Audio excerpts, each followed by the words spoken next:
오늘 여러분과 함께 나눌 이 말씀은 지난 주일에 우리가 들었던 하나님의 말씀하고 아주 내적으로 깊은 연관이 되어져 있습니다. 그래서 여러분들이 지난 주일에 들으셨던 내용을 상기하시면서 이 말씀을 들으시면은 더 빠른 이해가 될 거라 생각이 됩니다. 간단하게 지난 주일에 들었던 말씀을 요약해서 드리면 여러분들이 이해하시기 훨씬 쉬우실 거라고 생각합니다. 사도 바울이 디모데에게 예수 그리스도의 제자들이 네 종류의 사람하고 그 역할과 삶이 비슷하다 이렇게 말씀을 했습니다. 첫 번째가 교사고, 두 번째가 좋은 군인, 세 번째가 우승을 향해 달리는 운동선수, 그다음 네 번째가 열심히 일하는 수고하는 농부, 이렇게 이제 네 종류의 사람을 비유했습니다.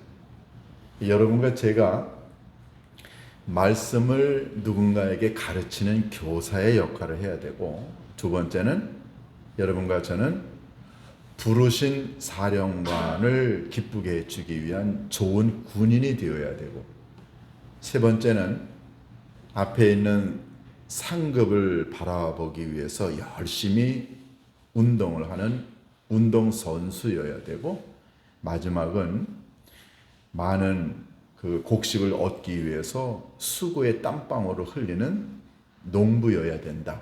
이 의미죠. 여러분들 어렵게 생각하실 필요 없습니다. 여러분과 제가 정말로 좋은 교사인가요? 여러분과 제가 하나님으로부터 듣고 보고 배우고 경험한 말씀과 그 내용을 누군가에게 가르쳐야 되지 않나요? 여러분, 교육은 교육을 통해서만 전달이 됩니다.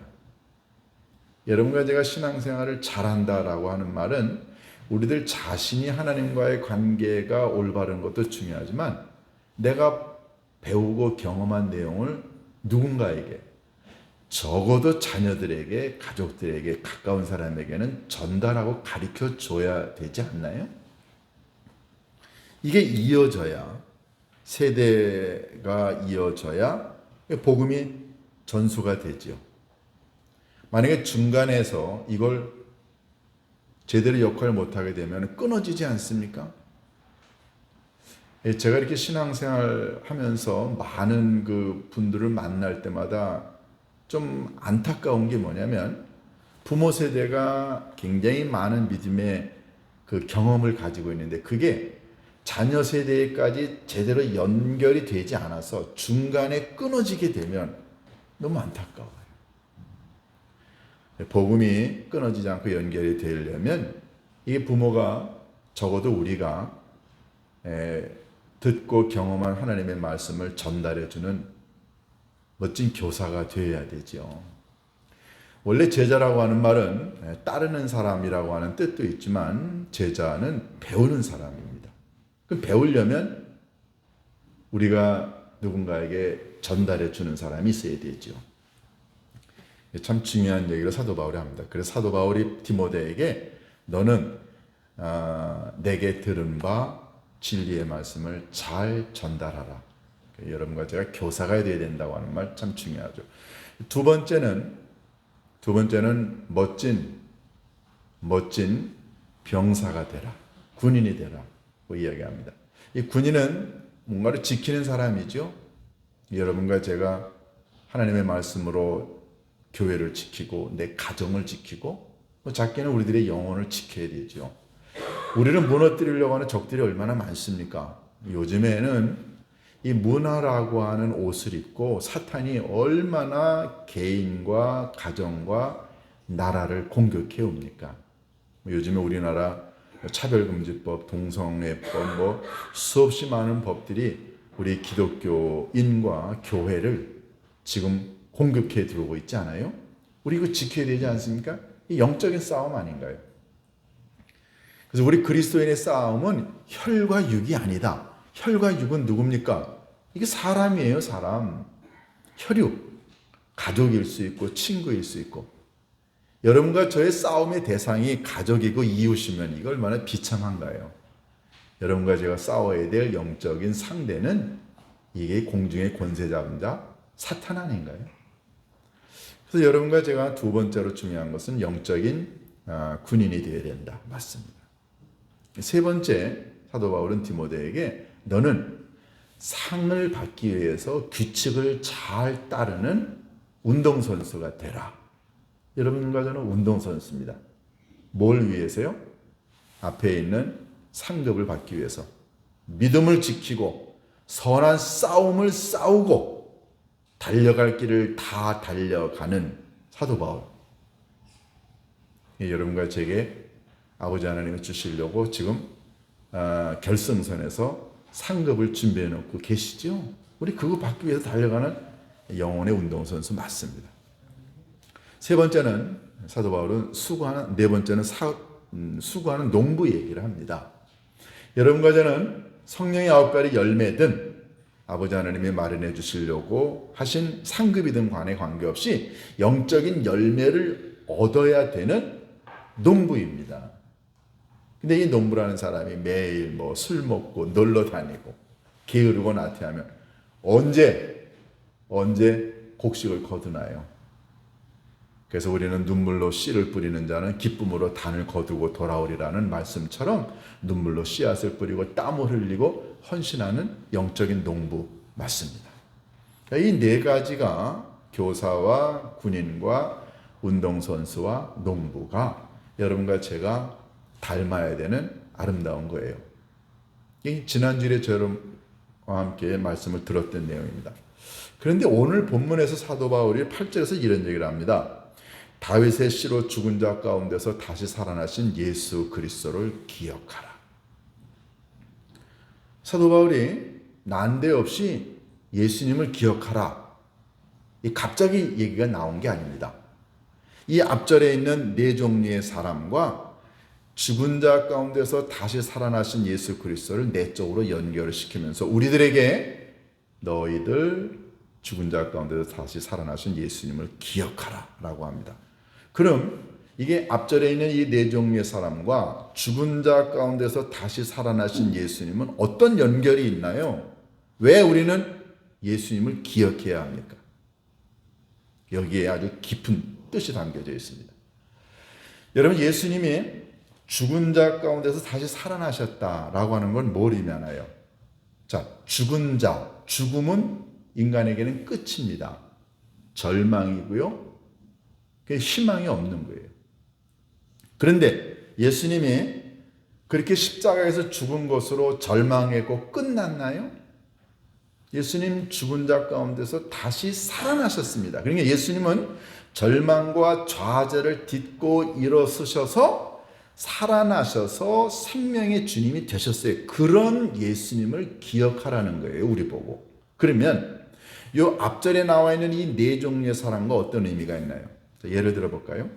여러분, 교사가 우리가 일반 교사를 얘기하기 전에 여러분과 제가 믿음을 갖고 있고 배우고 이거를 우리들의 자녀들에게 가족들에게 누군가에게 가르쳐야 될 영적인 교사라고 하는 의미를 갖고 한번 생각해 볼까요? 만약에 여러분과 제가 보고 듣고 배운 바 이 하나님의 말씀을 가르치기를 포기한다면 어떻게 될까요? 너무너무 힘들어.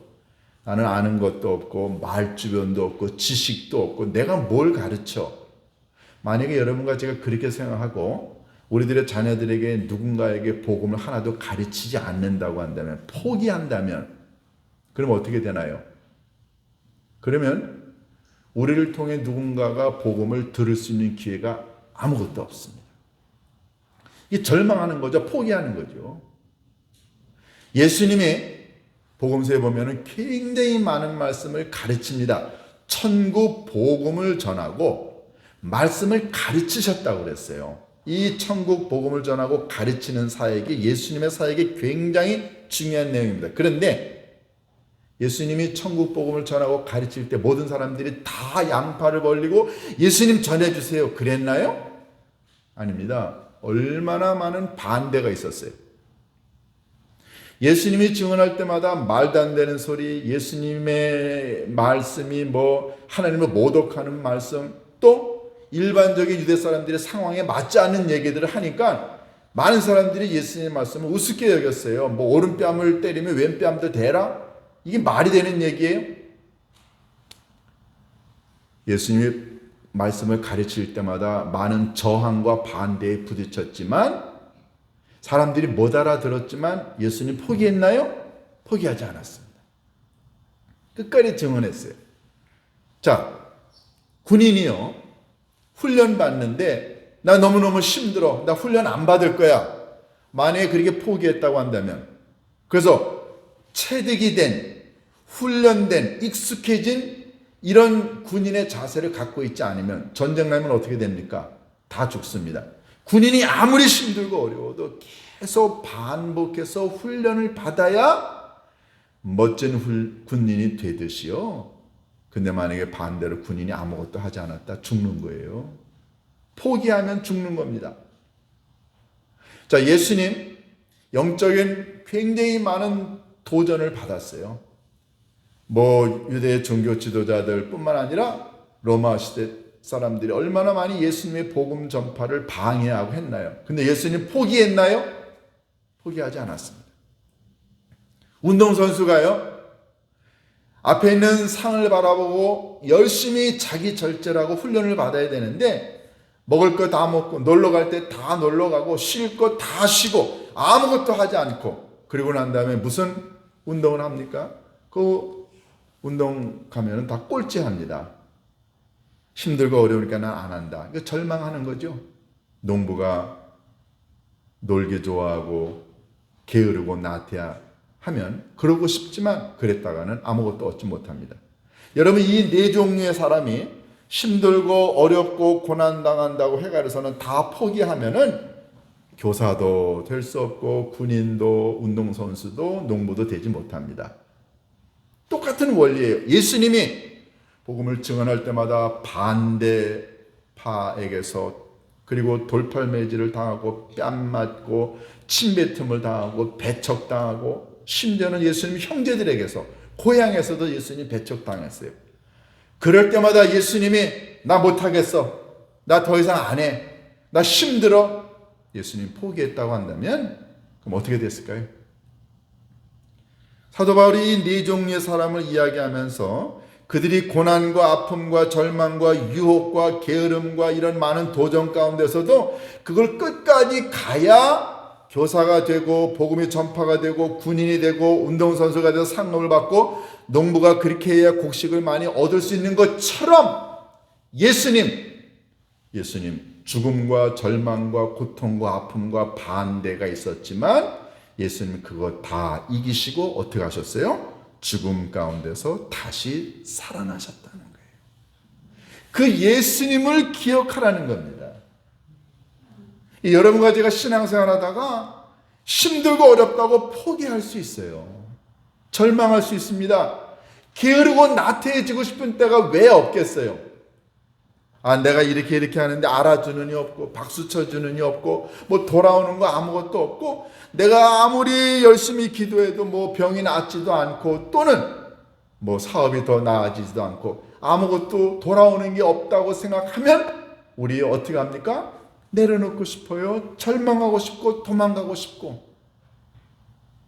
예수님 그런 거 경험하지 않았나요? 얼마나 예수님에 대한 반대와 비판과 비웃음이 있었나요? 그럴 때마다 예수님 이거 못하겠다 돌아서고 포기하고 좌절하고 절망했으면 그러면 예수님을 통한 구원의 길이 완성이 됐을까요? 아니죠. 예수님은 죽은 자 누굽니까? 절망하고 포기하고 내려놓는 자가 다 죽은 자들이에요.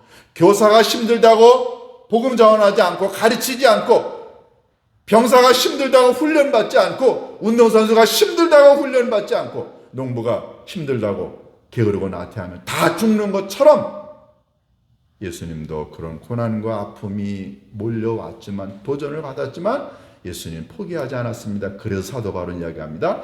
죽은 자 절망과 좌절의 삶을 살아가는 사람들 가운데서 다시 살아나신 예수를 기억하라. 여러분 신앙생활 잘하는 사람은 누구냐면요 모든 상황이 완벽하고 다 구비가 되어 있을 때 하는 게 아니고요. 힘들고 어렵고 고난이 오고 슬픔이 오고 절망이 오는데도 그런 죽음의 상황에서 포기하지 않고 끝까지 믿음 붙들고 내게 능력 주시는 자 안에서 내가 모든 걸 할 수 있다. 주님이 나와 함께 하신다. 주님의 능력으로 나아간다. 칼과 방패를 의지하지 아니하고 하나님의 말씀을 의지하면서 나아간다 라고 믿고 나아가는 자가 신앙생활 잘하는 사람 아닌가요? 그런 사람은 죽은 자 가운데서 살아나신 예수님을 진짜로 믿는 사람입니다. 그런데 불행하게도 많은 신앙인들이 믿고 있는 예수님이요, 죽은 자 가운데서 같이 죽은 예수님을 따라요. 그러니까 기적이 일어난다고 믿지 않습니다. 일어나려고 하지 않아요. 그러니까 사도 바울은 이 본문을 이야기하면서 이 네 종류의 사람을 빗대어 이야기하면서 이들이 포기하지 않고 끝까지 가면 좋은 교사, 좋은 군인, 좋은 운동선수, 좋은 농부가 되듯이 예수님도 고난과 아픔과 절망 가운데 있었지만, 죽은 사람들 가운데 있었지만 예수님 끝까지 가 죽은 자 가운데서 다시 살아나신 것처럼 너희들도 신앙생활할 때 그런 예수님을 기억하라는 것입니다. 저는 이 본문을 가지고 며칠 동안 묵상하면서 얼마나 커다란 위로가 되는지 몰라요. 왜냐하면 예수님을 기억하면은, 예수님을 생각하면은 힘이 솟아요. 왜냐하면 예수님이 포기하고 절망하고 그렇게 죽지 않았잖아요. 내가 그 죽음 가운데서 살아나시고 일어나시고 승리하신 예수님을 믿고 따르는데 왜 내가 좌절하고 절망하고 눈물 흘리고 여기서 신앙생활 하냐고요. 그 신앙생활 못하는 거죠. 여러분, 세상에 있는 사람들은 상황이 안 좋고 힘들고 어려우면 포기합니다. 그런데 여러분과 제가 세상에 있는 사람들하고 다른 게 뭔가요? 그거는 세상 사람들은 죽은 가운데서는 그냥 죽지만 우리는 죽음 가운데서도 부활하시고 다시 살아나신 예수님 때문에 우리도 일어설 수 있지 않나요? 그러니까 사도 바울은 우리 보고 너 죽음 가운데서 살아나신 예수님을 기억하라는 것입니다. 고난이 왜 없겠어요? 왜 우리의 삶에 절망이 왜 없습니까? 우리 힘들고 어려워요. 그러나 우리가 세상에 있는 사람들하고 다른 건 그 가운데서도 우리와 함께 하시고 죽음을 이기시고 부활하신 예수님이 우리 곁에 계시지 않나요? 이 예수님이 2025년도에도 여러분들의 삶의 진짜 주인공이 되실 수 있기를 바랍니다. 자, 이게 8절에 있는 말씀이에요. 자, 그러면 9절에 있는 말씀은 또 어떤 의미로 연결이 되어 있나요? 9절에 복음으로 말미암아 내가 죄인과 같이 매이는 데까지 고난을 받았으나 하나님의 말씀은 매이지 아니하였다. 여러분, 여기 매이다라고 하는 말, 데오라고 하는 헬라어는요, 실제로 이렇게 묶다라는 거예요. 쇠사슬로 묶다라는 뜻입니다. 자, 이 본문을 기록할 때 사도 바울은 로마 감옥에서 쇠사슬에 묶여 있었을 때였어요. 실제로 자기가 묶여 있어. 그래서 사도 바울이 내가 죄인과 같이 매이는 데까지 고난을 받았다. 그런데 본인은 실제로 쇠사슬에 묶여 있어서 감옥에 있기 때문에 자유가 없었어요. 그러나 사도 바울이 증언했던 복음, 그가 가지고 있었던 복음의 열정, 이것, 사도 바울은 그걸 하나님의 말씀이라고 했는데 그게 매였나요? 그게 자기처럼 묶여 있나요?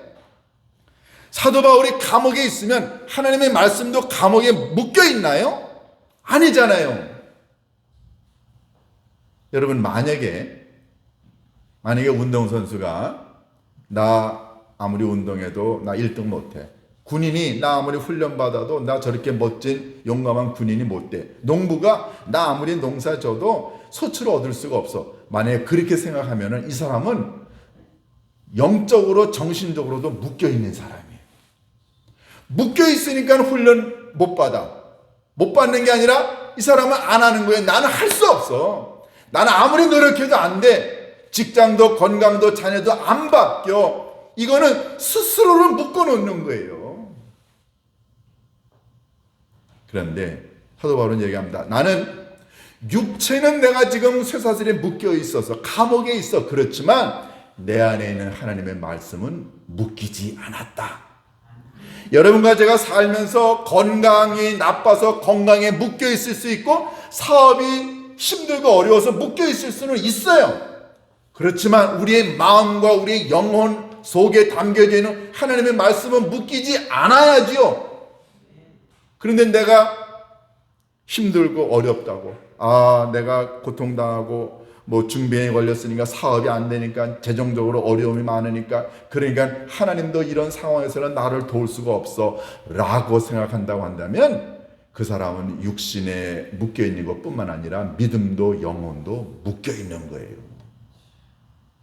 불행하게도 많은 그리스도인들이 자기 자신이 육체적으로 상황적으로 묶여 있고 아무것도 못한다는 것 때문에 그들의 믿음도 묶여 있는 사람이 많습니다. 하나님의 말씀 묶이지 않습니다. 비록 우리가 힘들고 어려워도, 그래서 육신의 아픔이나 절망, 좌절, 재정적인 어려움 때문에 고통을 당할 수는 있지만, 하나님의 말씀, 내게 능력 주시는 자서 내가 모든 걸 할 수 있다고 하는 이 하나님의 말씀만큼은 살아있지 않나요? 그런데 우리들의 불신앙, 자기 자신의 가능성이 없다고 생각하는 이런 불신앙, 또는 사명에 대한 인식도 없고 정체성도 없고 자기가 지은 모든 죄, 이런 모든 것들 때문에 난 할 수 없어, 나는 못해, 나는 끝났어, 절망하고 좌절하는 사람은 다 하나님의 말씀을 묶어놓는 거예요. 여러분, 우리가 묶이는 거는 괜찮아요. 감옥에도 갇혀질 수 있고, 그리고 돈이 없을 수도 있고, 육체의 아픔이 있을 수도 있습니다. 그래서 아무것도 육체적으로 못할 수는 있지만, 하나님의 말씀, 우리가 갖고 있는 이 복음의 말씀의 능력만큼은 묶여서는 안 되지 않나요? 여러분이 배우고 듣고 경험한 하나님의 말씀은 여러분 안에서 지금 어떤 상황인가요? 사도 바울은 그래서 여러 차례 얘기합니다. 나는 지금 감옥에서 묶여 있어. 맞아. 그렇지만 내가 믿고 있는 예수 그리스도, 그분은 살아계시고, 내가 믿고 내가 의지하는 하나님의 말씀은 지금도 누군가에게 전달이 되면 그의 영혼과 삶을 일으킬 수 있다는 걸 나는 믿는다. 여러분과 제가 신앙생활 하는 동안에 나의 무지, 나의 게으름, 그리고 나의 사명에 대한 이런 불확신, 이런 것들 때문에 하나님의 말씀을 묶어놓는다고 한다면 이 아버지 하나님 앞에서 엄청난 범죄를 저지르는 것 아닌가요? 사도 바울은 이야기합니다. 내가 비록 육체적으로는 묶여 있을 수 있으나 내 안에 계신 예수 그리스도의 복음은 자유함을 갖고 있고 능력이 있으시고, 그래서 그 능력을 믿고 의지하는 자의 삶에는 기적이 일어난다는 거예요. 여러분과 저의 삶이 올해 그렇게 되었으면 좋겠습니다. 절대 나의 나약함과 연약함과 나의 이런 부족함 때문에 하나님 못하셔. 하나님 내 질병을 못 고쳐주실 거야. 하나님 내 어려움과 이 고난을 하나님이 해결해 줄 수 있는 방법이 없어 라고 생각하면 나 때문에 하나님도 묶이는 거예요. 하나님이 여러분과 저의 삶에서 묶이지 아니하시려면 여러분과 제가 나는 부족하지만, 나는 연약하지만 내 안에 계신 예수 그리스도, 그분은 죽음 가운데서 살아나신 분이시다. 그분을 믿는 믿음이 나를 일으켜 세우시다고 하는 이 믿음을 가지면 올해 여러분과 제게 이 2025년도는 얼마나 멋진 해가 될까요? 여러분의 삶에 하나님의 말씀이 묶이지 않고 살아서 역사에서 여러분의 삶을 놀라운 기적으로 이끌 수 있게 되기를 주님의 이름으로 축원합니다. 기도하십니다. 고마우신 아버지 하나님, 감사합니다. 이 땅에 살아가는 동안에 우리들 자신의 세상적인 물질적인 형편이 안 좋고 절망과 좌절에 있을 수 있으나 우리 안에 있는 하나님의 말씀의 능력만큼은 절대로 무너지거나 죽을 수 없다는 사실을 믿습니다. 아버지 하나님, 우리가 경험하고 있는 이 묶이는 현실, 이 고난과 절망의 현실 가운데서도 우리와 함께 계시는 예수 그리스도의 말씀의 능력은 살아서 역사할 수 있음을 믿습니다. 절대로 우리가 묶였다고 해서 하나님의 말씀과 그 능력이 묶인다는 이런 불신을 갖지 않게 인도하여 주옵소서. 나는 묶이고 나는 고난당하고 아파하지만, 그러나 내가 믿고 있는 예수 그리스도의 말씀의 능력은 자유의 능력이 있어서 나를 변화시키고 내 상황을 변화시킬 수 있다는 믿음을 갖고 살아가는 올 2025년이 되게 축복하여 주옵소서. 특별히 아버지 하나님, 육체의 고난 때문에 어려움을 당하는 주의 백성들 절망과 좌절하지 않게 하시고 생명의 근원이 되시고 모든 질병의 완벽한 치료자가 되시는 아버지 하나님께 엎드려 기도하여 그들의 삶에 기적이 일어나게 도와주옵소서. 우리 주 예수 그리스도의 이름으로 기도하옵나이다.